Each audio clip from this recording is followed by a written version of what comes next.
पुणे जिल्ह्याच्या उत्तर भागामध्ये प्रचारावर बिबट्याच्या भीतीचं मोठं सावट पाहायला मिळतंय। अंधार पडल्यानंतर प्रचार आणि सभांना यायला कार्यकर्ते घाबरतात, तर जीव महत्त्वाचा असल्यानं मतदारही घर सोडायला तयार नाहीयेत। बिबट क्षेत्रामध्ये कार्यकर्तेही यायला तयार नाहीयेत, पण ही बाब उमेदवारांची आणि स्थानिक नेत्यांची धाकधूक वाढवतीये।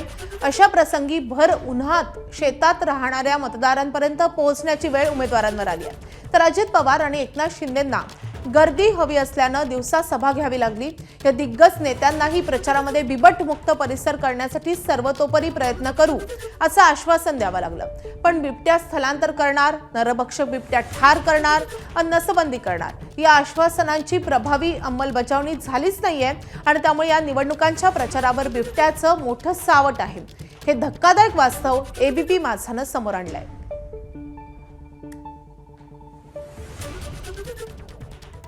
उमेदवार सर येतात, पण ते सकाळच्या वेळेसच येतात। ते संध्याकाळच्या टायमिंगला उमेदवार यायला येतात पण आपल्याकडे बिबट्याचा आवार इतका वाढला आहे की 6च्या नंतर उमेदवार यायला घाबरतोय लोक। मग त्यांना सांगता का नाही तुम्ही की आम्ही रात्री इथं कसं राहतो, तुम्ही एकदा येऊन बघा, असं काही बोलता का नाही? आम्ही त्यांना सांगितलं सरकारने याच्यावर काहीतरी धोरण केलं पाहिजे। उमेदवार यायला खूप घाबरतात। आम्ही पण मळ्यात जाऊ शकत नाही 6च्या नंतर, घराच्या बाहेर पण पडू शकत नाही का तर बिबट्या कधी पण बाहेर येऊ शकतो। ऊसाची शेती वाढली आहे, तर सरकारने त्याचा विचार करावा। आणि बिबट्याच्या इकडे पराशी जनावरांना खादट बिदट आणायला बिनायला फार सगळ्याला भीती वाटती।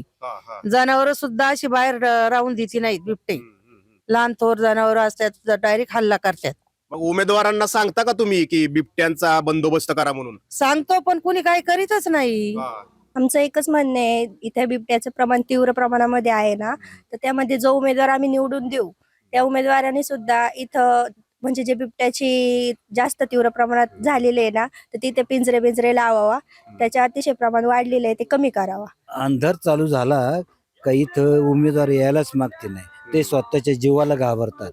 आणि त्यामुळं ती माणसं आहेत ना 7:30-8 वाजले का घरी आरामशीर जातात आणि 9च्या पुढे इथं बिबट्यांचा इतका त्रास होतो का लहान पोरं, मोठी माणसं, म्हातारी माणसं या लोकांना कडी लावूनच आम्हाला घरात बसावं लागतं।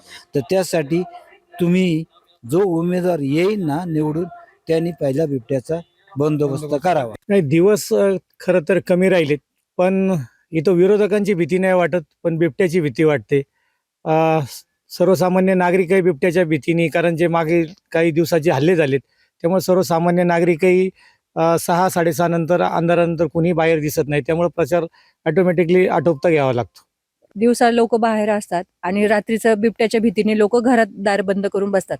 म्हणजे अंधार पडायच्या आधी तुम्हाला मतदारांपर्यंत पोहोचण्याचं आव्हान आहे? हो, नक्कीच, कारण का सर्वांना भीती खूप आहे, त्याच्यामुळं आम्हाला दिवस फार कमी राहिले आणि मतदार राजा हा नेहमी बिबट्याच्या भीतीने 6च्या आत घरात आहे, त्याच्यामुळे आम्हाला प्रचार हा आटोपता घ्यावा लागतोय। सकाळी 6च्या पुढे घराच्या बाहेर आमची मंडळी शेतकरी पडत नाही, त्यामुळे वातावरणाची आणि परिस्थितीचा अंदाज या उत्तर पुणे जिल्ह्यामध्ये आम्ही दिवसा सभा त्या ठिकाणी मागितलेल्या आहेत। कारण शेवटी आता आज सुद्धा आम्ही इथं सभा करतोय आणि हिवरे या ठिकाणी नागरिकांना आता 13 शेळ्या 4 वाघांनी आले। अशी परिस्थिती आता आहे, पण त्याच्यावर पुढच्या 6 महिन्यामध्ये कायमचा बंदोबस्त करण्यात येईल। एबीपी माझा, उघडा डोळे बघा नीट।